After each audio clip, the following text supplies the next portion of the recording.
Welcome back, everybody, to the deep dive. Today, we're going to be taking a look at The Science of Getting Rich Oh, by Wallace D. Wattles. okay. And it's a book from 1910. All right. So kind of an older book, but I think you're going to find some really fascinating stuff in here. Yeah, over 100 years old. Yeah, and I know right off the bat, people are like, The Science of Getting Rich. Like, is this like some get-rich-quick scheme? Right. But it's really not, and it's a really fascinating look at the principles behind acquiring wealth. It is. And one of the things that's really interesting about this book is that Wattles doesn't focus just on the practical steps, like budgeting and investing. Right. He really delves into the mindset behind wealth creation. Yeah, and he really believes that there's a science to it. Yeah, he says it's a science, like there's an actual formula you can follow. Yeah. And it's really intriguing how he ties this very practical goal of getting rich to the power of thought. He argues that everything in the physical world starts as a thought. And he calls this concept formless substance. Yeah. And I think one of the most powerful quotes from the book is in chapter 4, where he says, man can form things in his thought, and by impressing his thought upon formless substance can cause the thing he thinks about to be created. Wow.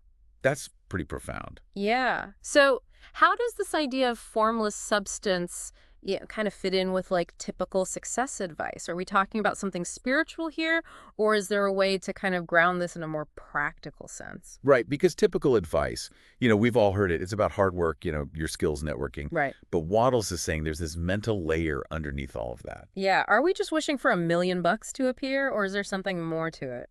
It's definitely not about passive wishing. Okay. I think it's more about recognizing the power of your thoughts Okay. to shape your reality. Okay. So think about it like an architect designing a building. Before they even, lay a single brick, Right. there's that blueprint, there's that vision in their mind. Right.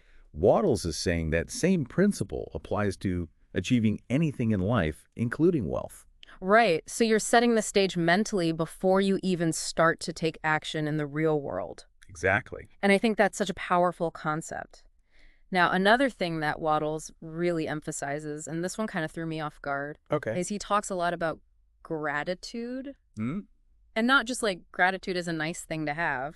He calls it essential Wow. for attracting wealth. Interesting. And he even quotes scripture in chapter 7 saying, draw nigh unto God and he will draw nigh unto you.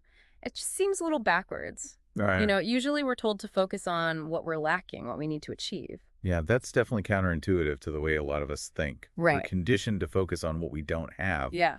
which can create this constant sense of lack. And Wattles is suggesting a very different approach, which is to focus on what we already have to cultivate this feeling of gratitude for it. Right. It's about recognizing the abundance that already exists in our lives. Right. But the question is, does gratitude actually bring more abundance into our lives, or does it just make us appreciate what we already have? Right. It's like, is it magic or is it a mental trick? It's a really good question. I don't know. And, I think Wattles really believed that gratitude is this powerful force that connects us to a source of abundance. Okay. But I think even on a practical level, when you're feeling grateful, you're just more likely to notice opportunities. Okay. You're more motivated to take action. Gotcha. It's like gratitude kind of fuels that engine of success. So how do we actually tune into this gratitude frequency more often? Like, what are some practical things we can do? Yeah, because it's easy to forget, to appreciate the good stuff Right. when we're so caught up in the daily grind. Totally. Well, I think Wattles would probably say it starts with awareness. Okay. But taking a moment each day to consciously acknowledge the things that you're grateful for. Oh, okay. Maybe it's just as simple as a cup of coffee or, a supportive friend. Yeah. The fact that you woke up healthy today. Okay. Just the more you focus on those positives, the more natural it becomes to feel grateful. So it's like a muscle we have to exercise. The more we use it, the stronger it gets. Exactly. All right. So moving on, Wattles also spends a lot of time talking about visualization. But he's not talking about just kind of daydreaming. Okay. He's talking about forming a very clear and detailed picture of what you want as if it's already yours. Okay. And he even shares this story in chapter 8 about a man who visualized his dream house in detail, and he eventually acquired it. Interesting. So is this just the manifestation stuff that we hear so much about these days, or is there something more to Wattles' approach? Yeah, it is similar to manifestation. Okay. But I think Wattles goes a little bit deeper than that. He emphasizes combining that mental imagery with a burning desire, Okay. with a definite purpose to act. Okay. So it's not enough to just see what you want. Yeah. You have to feel that emotion behind it, Oh, that yeah. unshakable belief that it's going to happen. Okay. And, he even warns against becoming what he calls a castle builder, Right. someone who spends all the time daydreaming but never actually takes any action. Right. So how do we make sure we're not just building castles in the sky? How do we bring action into this? Because I think it's easy to get stuck in that dreaming phase. Yes, really common. Right. But I think it's about taking that vision and breaking it down into actionable steps. Okay. So what concrete things can you do today, no matter how small, to move you closer to your goal? Okay. Maybe it's researching different business models. Right. Maybe it's saving a certain amount of money each week, Gotcha. or networking with people in your desired field. Okay. It's about turning that mental picture into a roadmap for action. So it's the inner work with the outer work. Yeah, exactly. Yeah, you have to have the vision and the belief, but then you have to actually roll up your sleeves and get to work. You got it. And that brings us to another key point that Wattles makes, which is finding the right kind of work. Right, and this is something that so many people can relate to, Right. feeling stuck in a job that doesn't fulfill them. Totally. Wattles really emphasizes finding a vocation that not only uses your talents, but also brings you joy. Okay. He says, it's not about being stuck where you are. And this is a big point he makes in chapter 13. Okay. So this part really resonates with so many people feeling stuck. Right. But what did Wattles mean by the right action? Yeah. Is it just about finding a job you love, or is there something more to it? Yeah, that's the question, isn't it? Right, because he seems to believe that the right opportunities will appear when the time is right. But how do we know what those opportunities are? How do we know when to make a move? Yeah, it's not always clear, is it? Right. But Wattles encourages us to trust the process. Okay. He emphasizes gradual, deliberate progress, Hmm. not like these impulsive leaps. Okay. It's about taking small steps in the right direction, building momentum, and then those opportunities tend to emerge more organically. So it's about trusting that things will unfold in the right way if you're following these principles. I mean, that takes a lot of faith, doesn't it? Especially in today's world where everyone's like, I want it now. It does require a shift in perspective. Right. Mm-hmm. Wattles would say that the more we try to force things, the more resistance we create. Okay. It's like trying to swim upstream. Right. When we surrender to the process, when we trust the timing, things tend to flow more smoothly. So it's not about being passive, it's about taking action, but taking action from a place of alignment, not from that place of fear or desperation. Exactly. Okay. And speaking of action, last time we were talking about this idea of the impression of increase, Right. and he actually dedicates a whole chapter to this, chapter 14, if you want to check it out. Okay. And basically he says that in all your dealings, your goal should be to convey this idea of increase. Right. Not just for yourself, but for everyone involved. Right. And he even says that this naturally attracts more abundance to you. I mean, it sounds like good business practice anyway. Right. But he seems to give it this deeper, almost spiritual meaning. Yeah. What are your thoughts on that? Yeah, it is fascinating how he connects this practical business advice to kind of a universal principle. Mm. Think of it this way.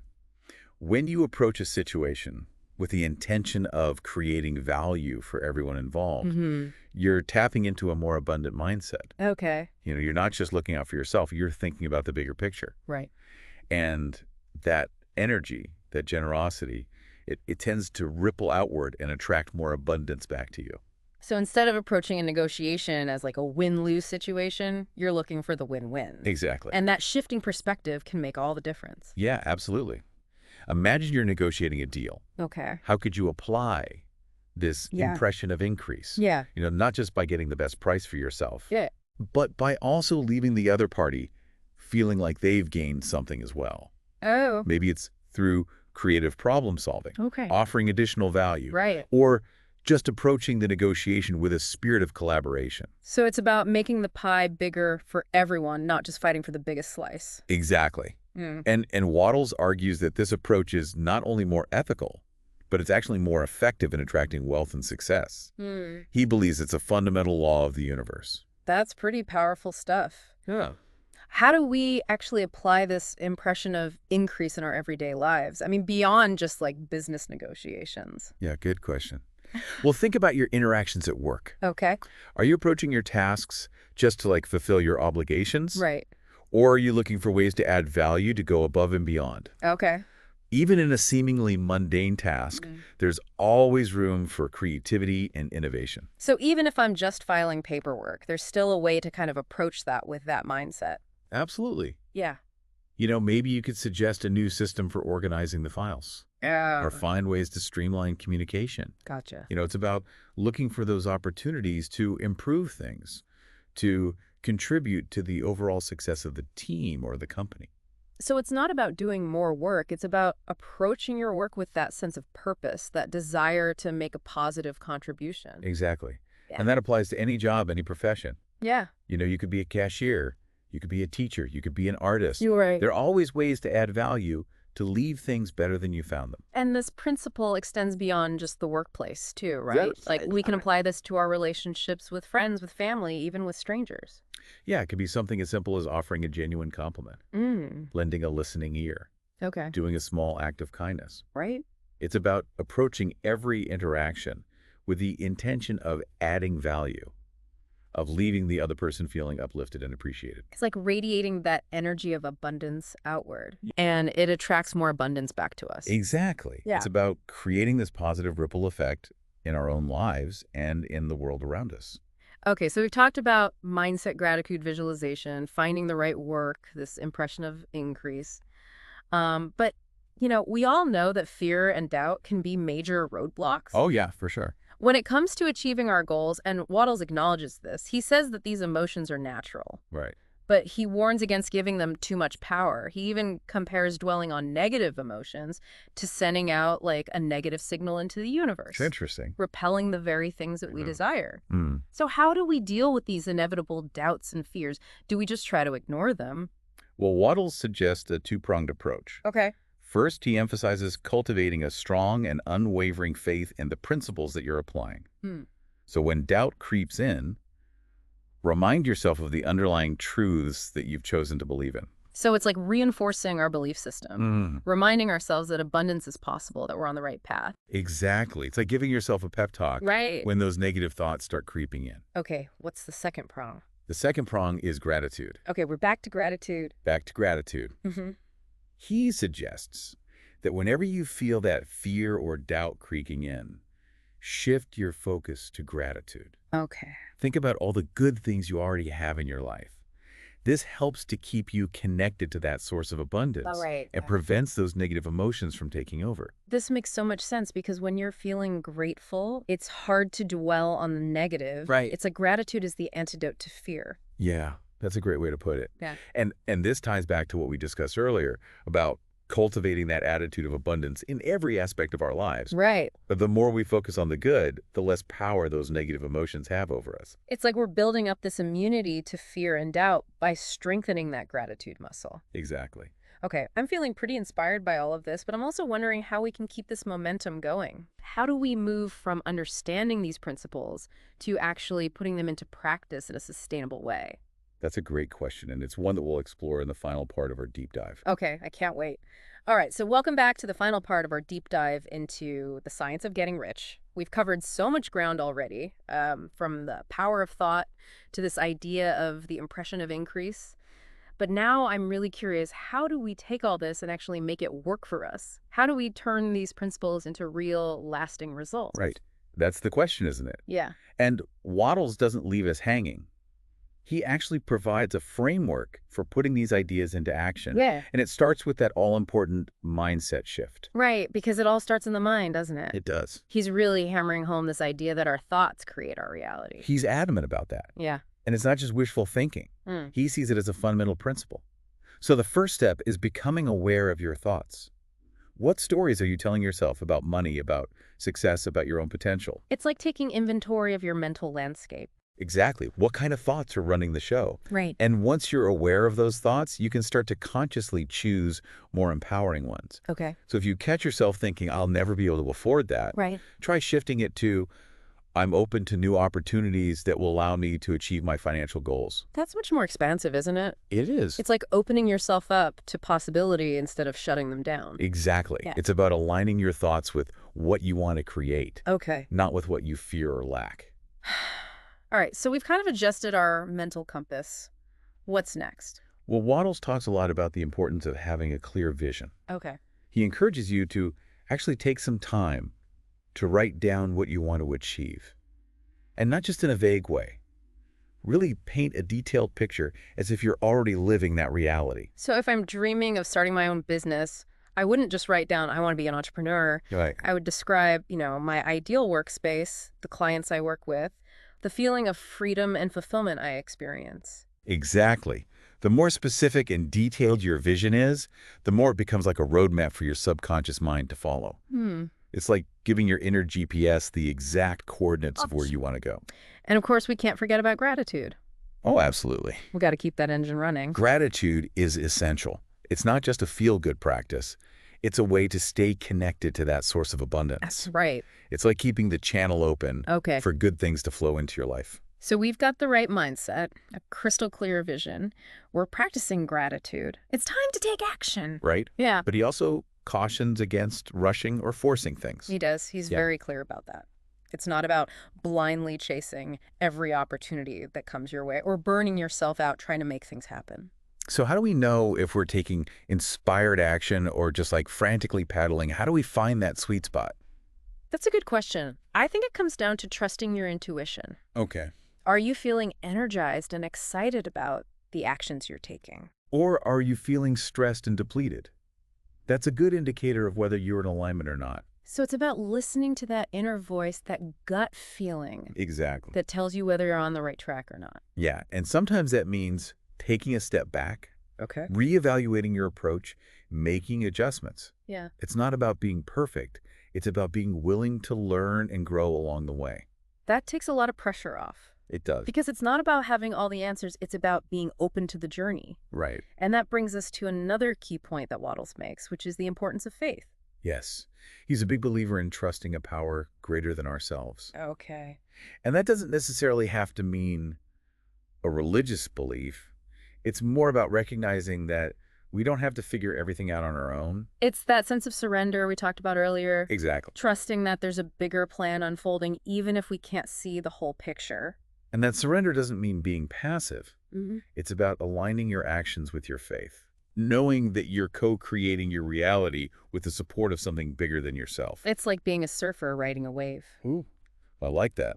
You're not controlling the ocean, but you're working with its power to create something beautiful and exhilarating. That's a great analogy. And it really speaks to that balance between effort and allowing, Right. between action and trust. Okay, so we've got the right mindset, a clear vision. We're practicing gratitude, taking inspired action, and trusting in the process. Anything else we need to remember as we embark on this adventure of getting rich scientifically? Well, Wattles would definitely remind us to stay positive. Okay. He emphasizes the importance of maintaining an optimistic outlook, Hmm. even when things get tough.